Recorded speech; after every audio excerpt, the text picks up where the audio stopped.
رمضان رمضان ما أحلى رمضان، خير وبركات من كل مكان. رمضان يا سلام، تقوى وصيام، تراويح وقيام، ذكر وقرآن. السلام عليكم ورحمة الله وبركاته. الحمد لله رب العالمين. اللهم صل على سيدنا ونبينا ومولانا محمد وعلى آله وصحبه أجمعين. ரமலானுடைய கடைசி ஒற்றைப்படை இரவு 29வது இரவு. பொதுவாகவே மனிதர்களுடைய காரியங்கள் எல்லாம் ஆரம்பத்துல ரொம்ப வேகமா இருக்கும். போக போக அப்படியே கொஞ்சம் கொஞ்சமா அந்த வேகம் குறையும். கடைசி ஆகும்போது ரொம்ப மோசமா போயிடும். ஆனால் அந்த பரிதாப நிலையில இருந்து அல்லாஹ் நம்முடைய பள்ளியை பாதுகாத்திருக்கிறான். இப்படிதானே? அல்ஹம்துலில்லாஹ். வயசானவங்க, சின்ன பிள்ளைங்க, பேருக்கு 2-3 இளைஞர்கள் தொடர்ந்து 20 ரக்காத்து தொழுகிற ஒரு தௌஃபீக் அல்லாஹ்வால் தரப்பட்டார்கள்.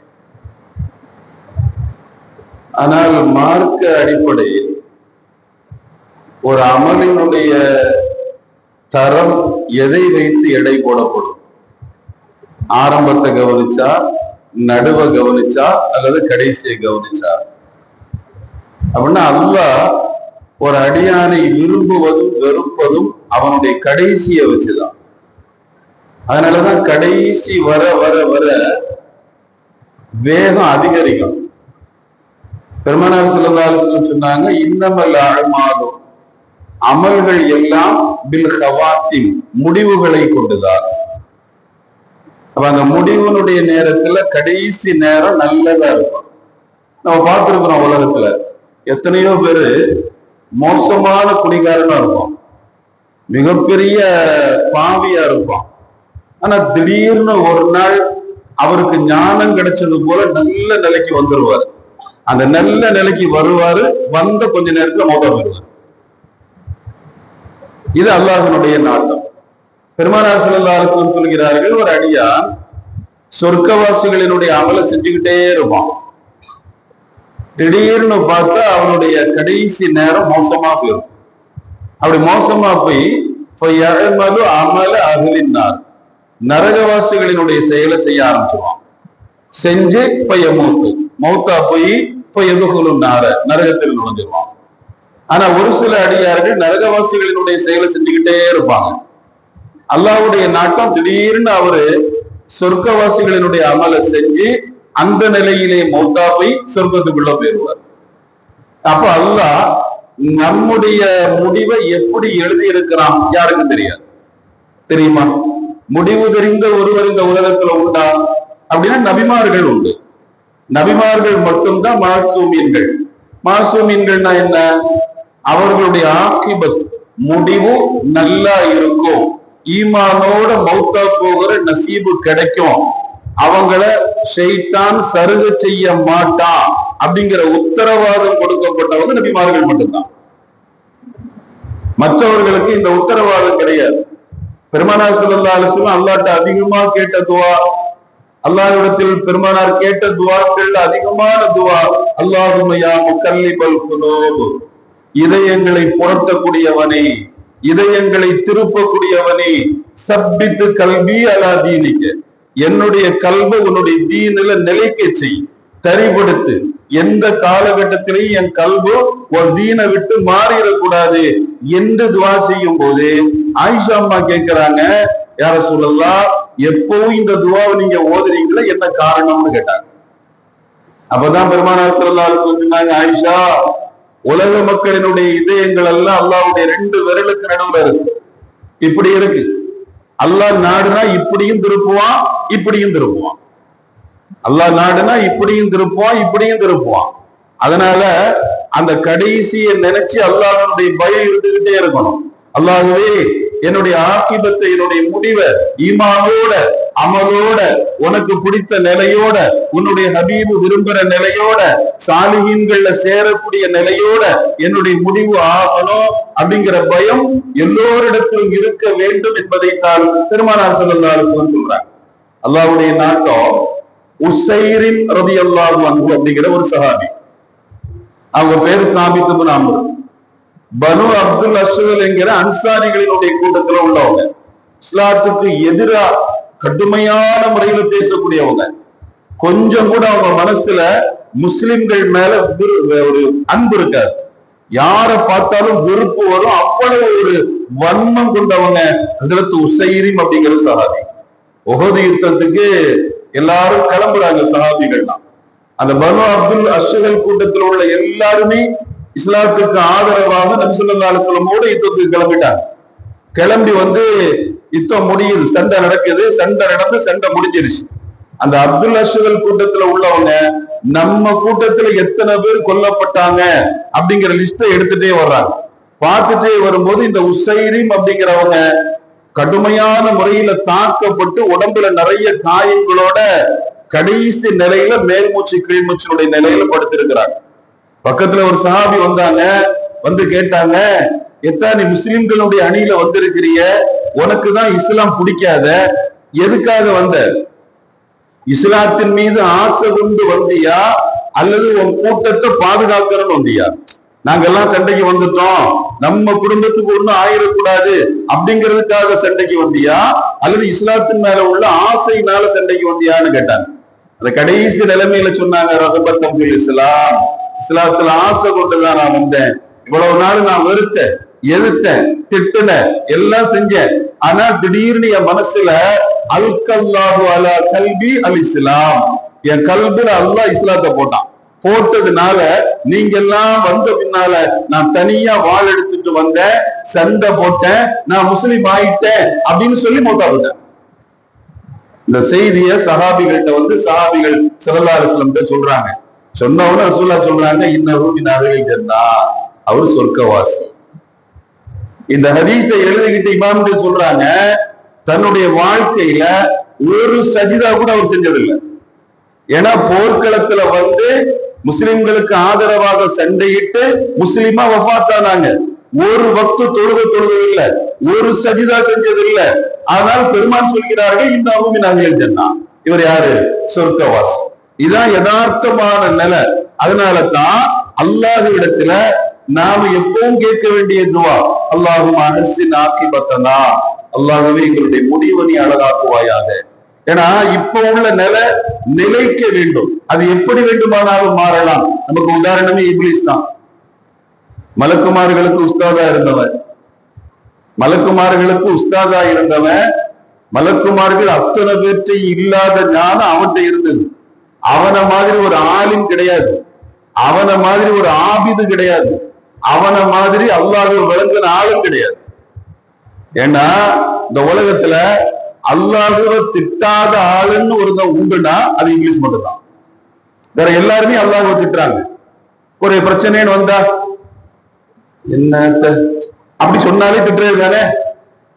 என்ன கஷ்டம், என் கஷ்டம் மட்டும் போக மாட்டேங்குது. வெளியூர்காரன் வந்தான், கடையை வச்சான், எங்கேயோ போயிட்டான், நான் அங்கேயேதான் கிடக்குறோம், ஒன்னும் ஆக மாட்டேங்குது. புரிஞ்சு போச்சு. யாரை திட்டுறான்? அல்லாஹ்வை திட்டுறான். அவனுக்கு கொடுக்க கூடாதுன்னு சொல்றான். எனக்கு கிடைக்காதுங்கிறத விட இவருக்கு வருத்தம் என்னன்னா அவனுக்கு கிடைச்சிருச்சு. அப்ப இதெல்லாம் ஒரு வகையில் அல்லாஹ்வை திட்டுறதுதான். ஆனா அல்லாஹ்வை திட்டாத ஒரே ஆளு இப்லீஸ் மட்டும்தான். ஏன்னா அல்லாஹ் சொர்க்கத்தை விட்டு வெளியே போன்னு சொன்னான். வெளியே போன்னு சொன்ன உடனே அவன் சத்தியம் பண்றான், உன் கண்ணியத்தின் மீது சத்தியமா, உன்னுடைய கண்ணியத்தின் மீது சத்தியமா நான் சொல்றேன், வெளியே போய் உன்னுடைய அடியார்களில நான் எடுப்பேன். அவ சத்தியம் பண்ணும் போது கூட அல்லாஹ்வுடைய கண்ணியத்தை கொண்டு சத்தியம் பண்ணான்.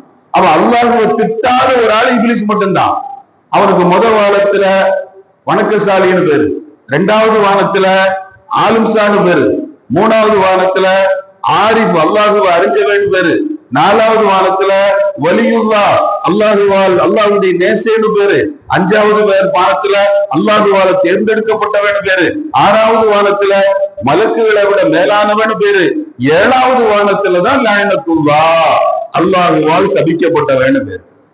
7வது வானத்துல என்ன இருக்குங்கிறத பார்க்க தெரியாததுனால வானம் 2வது வானத்துல கிடைச்ச பதவியை வச்சுட்டு ஹூஹூன்னு வந்ததுனால நாசமா போனான். அப்ப கடைசி என்ன, அந்த கடைசி நிலை எப்படி ஆகும் அப்படிங்கிற பயம்தான் ஒரு மனிதனை பரிசுத்தப்படுத்தும், அவருடைய வாழ்க்கையை மேம்படுத்தும். சுஃபியான் ஸௌரி ரஹ்மத்துல்லாஹ் ஒரு நாள் இஷாவில இருந்து சுபுஹ் வர அழுதுட்டே இருந்தாங்க. அழுது அழுது அழுது அவங்க சுபுஹ் தொழுகை முடிஞ்ச பின்னால கேக்குறாங்க, இரவு ஃபுல்லா அழுதீங்களே பாவத்தை நினைச்சா அப்படின்னு. பாவத்தை நினைச்சா அழுதீங்கன்னு கேட்டாங்களாம். சுஃபியான் ஸௌரி ரஹ்மத்துல்லாஹ் சொன்னாங்க, அல்ஹம்துலில்லாஹ், உண்மை அப்படித்தான். ஏன்னா ஒரு பாவம் செய்யறான், பாவம் செஞ்சுட்டு பெரிய பாவம் எல்லாம் செய்யறான், அதனால அவன் மனசுக்குள்ள பாவம் செஞ்சுட்டோமே பாவம் செஞ்சுட்டோமே பாவம் செஞ்சுட்டோமே அந்த பச்சாதாபம் அவனுக்குள்ளால இருக்கும். நான் பாவம் செஞ்சுட்டேன், நான் ஒரு பொறுக்கி, நான் ஒரு மோசமானவன், கேடு கெட்டவன் அப்படிங்கிற உணர்வு அவனுக்குள்ள இருக்கும். இது எவ்வளவோ நல்லது. அது எதை விட ஒரு ஆள் அமல் செய்யறாரு, அமல் செஞ்சுட்டு நான் தொழுதுட்டேன், நான் இன்னைக்கு கியாமுல் லைல் 8, 10, தஹஜ்ஜுத் 2, வித்ர் 3, தராவிஹ் 20, இஷா 4, முன்னால 4, பின்னால 4, அவாபின், லுஹா, இஷ்ராக்கு, அப்புறம் இஸ்திகாமத்தினுடைய நஃபில் 2 ரக்காத்து, அது இது அப்படி எல்லாம் தொழுதுட்டேன், அல்ஹம்துலில்லாஹ் இப்படி சொல்றதை விட செஞ்ச அமல செஞ்சுட்டேன்னு கர்வம் கொள்வதை விட பாவம் செஞ்சதை நினைச்சு வருத்தப்படுறது எவ்வளவு மேலாது. ஏன்னா பாவம் செஞ்சு வருத்தப்படுறாங்கல்ல, அவனை அல்லாஹ் பச்சாதாபத்தோட ஏத்துக்குவான். பாடா ராசா மகராசாவா, ஏன்னா உனக்கு பாவம் செஞ்சிட்டமேங்கிற வருத்தம் இருக்குது. அதே நேரத்துல அமல் செஞ்சு அந்த கர்வம் வந்தா, அந்த சந்தோஷம் வந்தா, அதனாலதான் பாரிஸ் பிஸ்தாமி ரஹ்மத்துல்லாஹ் சொல்லுவாங்க, அந்த வார்த்தையினுடைய உள்ரங்க அர்த்தம் இதுதான். அல்லாஹ் ஒரு அடியான் மேல வெறுப்பு கொண்டா அவன் தலையில இபாதத்தை தூக்கி வச்சிடறான். அல்லாஹ் ஒரு அடியான வெறுப்பு கொண்டா, அல்லாவுக்கு ஒரு அடியான பிடிக்கலன்னா அவன் தலையில வணக்கத்தை தூக்கி வச்சிடறான். என்ன அர்த்தம், இந்த வணக்கத்தை கெட்டிக்கிட்டு அழுது தொழக்கூடாதுன்னு இல்ல, தொழுதுட்டு ஒரு வகையான இருமாப்பும். நான் நம்மள மாதிரி சுப்ஹானல்லாஹ் பாருங்க, மாஷா அல்லாஹ், உலகத்துல எத்தனையோ பேர் லொஹர் தொழல, நாமெல்லாம் இந்த பள்ளியில லொஹர் தொழுது இருக்கிறோம் அப்படின்னு ஆரம்பிக்கிறாங்களா இல்லையா?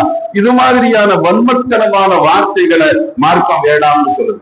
அப்ப அமல்கள் விஷயத்துல கர்வம் இல்லாம நாம தொழுது இருக்கிறோம், அந்த தொழுகை என் தலையை தாண்டி போச்சுதா, என் ரப்பினுடைய சன்னிதானத்துக்கு வந்ததா, வந்த போது அவன் என்ன முடிவெடுத்தான், அமலுன்னு சொன்னானா அல்லது இது வீணுன்னு அவன் எரிஞ்சானா அப்படிங்கிறது எனக்கு தெரியாது என்கிற அந்த உணர்வு.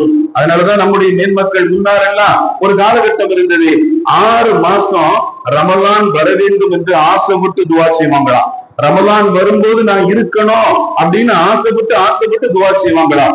ரமலான் போயிட்டா 6 மாசம் ரமலானுடைய அமல அல்லாஹ் ஏத்துக்கணுமே துவா செய்வாங்களாம். அப்ப 6 மாசம் ரமலான் மேல உள்ள மோகம், 6 மாசம் ரமலானுடைய அமல அல்லாஹ் ஏத்துக்கணுமே அப்படின்னு சொல்லி துவா செய்வாங்க. 12 மாதங்களும் அவர்களுக்கு ரமலானுடைய சிந்தனை நிலையாகவே இருந்தது.